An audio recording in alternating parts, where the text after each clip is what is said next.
ആധുനിക തിരുവിതാംകൂറിൻ്റെ ശില്പി എന്നറിയപ്പെടുന്നത് ആരെയാണ്? A. Swathi Thirunal, B. Dharmaraja, C. Marthandavarma.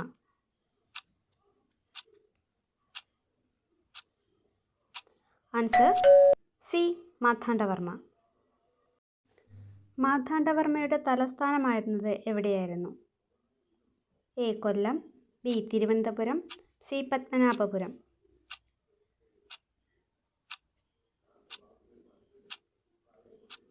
Answer C.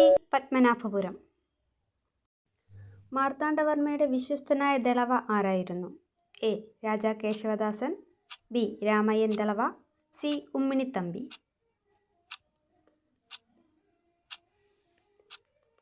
Answer B. Ramayyan Dalawa. Marthandavarma തിരുവിതാംകൂറിൽ ആരംഭിച്ച സ്ഥിര സൈന്യം ഏത് പേരിൽ അറിയപ്പെട്ടു? A. Maravappada, B. Kavalppada, C. Nair brigade.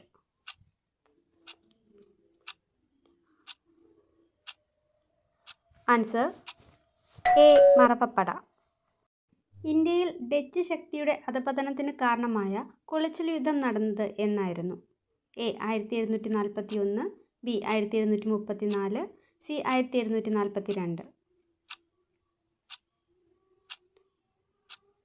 Answer A. 1741.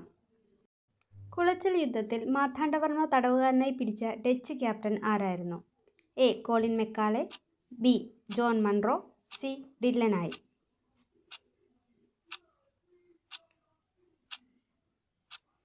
Answer C. De Lannoy. തന്നിരിക്കുന്നതിൽ മാർത്താണ്ഡവർമ്മയുടെ സദസ്യനായിരുന്ന പ്രസിദ്ധ കലാകാരൻ ആരായിരുന്നു? A. Kunchan Nambiar, B. Irayimman Thampi, C. Unnayi Warrier.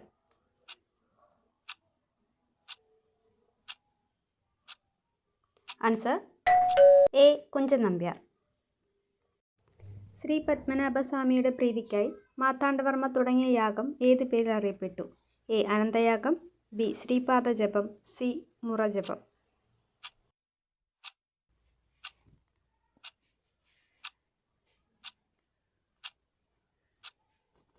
Answer C. Murajapam. മാർത്താണ്ഡവർമ്മയുടെ റവന്യൂ ഭരണവുമായി ബന്ധപ്പെട്ട് വില്ലേജ് ഓഫീസ് എന്ത് പേരിൽ അറിയപ്പെട്ടിരുന്നു? എ. മണ്ടപ്പത്തും വാതുക്കൽ, ബി. പകുതികൾ, സി. ചൗക്കകൾ.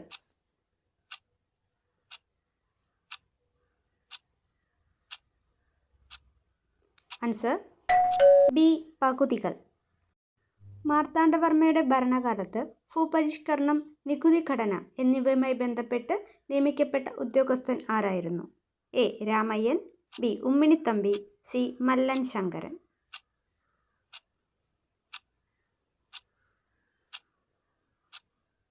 Answer C. മല്ലൻ ശങ്കരൻ. 1742 മാന്നാർ സന്ധിയിൽ ഒപ്പുവെച്ചത് ആരൊക്കെയാണ്? എ. മാർത്താണ്ഡവർമ്മയും കായംകുളം രാജാവും, ബി. മാർത്താണ്ഡവർമ്മയും ഡച്ചുകാരും, സി. മാർത്താണ്ഡവർമ്മയും ബ്രിട്ടീഷുകാരും.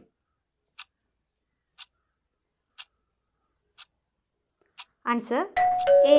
മാർത്താണ്ഡവർമ്മയും കായംകുളം രാജാവും. മാർത്താണ്ഡവർമ്മയുടെ പ്രസിദ്ധമായ തൃപ്പടിദാനം എന്നായിരുന്നു?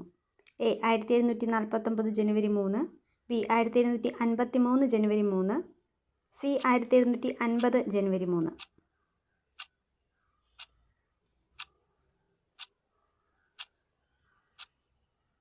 Answer C. 1750 ജനുവരി 3.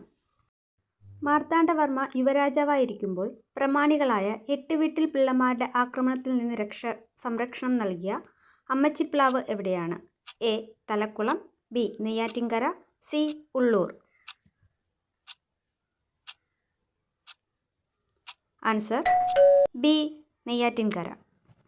തിരുവിതാംകൂറിൽ കുറ്റം തെളിയിക്കുന്നതിനായുള്ള എന്ത് പ്രാകൃതമായ മാർഗമായിരുന്നു മാർത്താണ്ഡവർമ്മ ആരംഭിച്ചത്? എ. 101 ചാട്ടവാറടി, ബി. കീഴ്മേൽ തൂക്ക്, സി. ശുചീന്ദ്രം കൈമുക്ക്.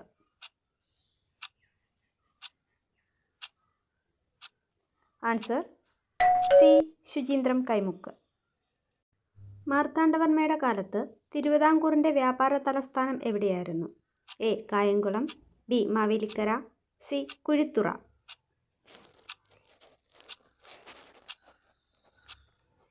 Answer B. മാവേലിക്കര.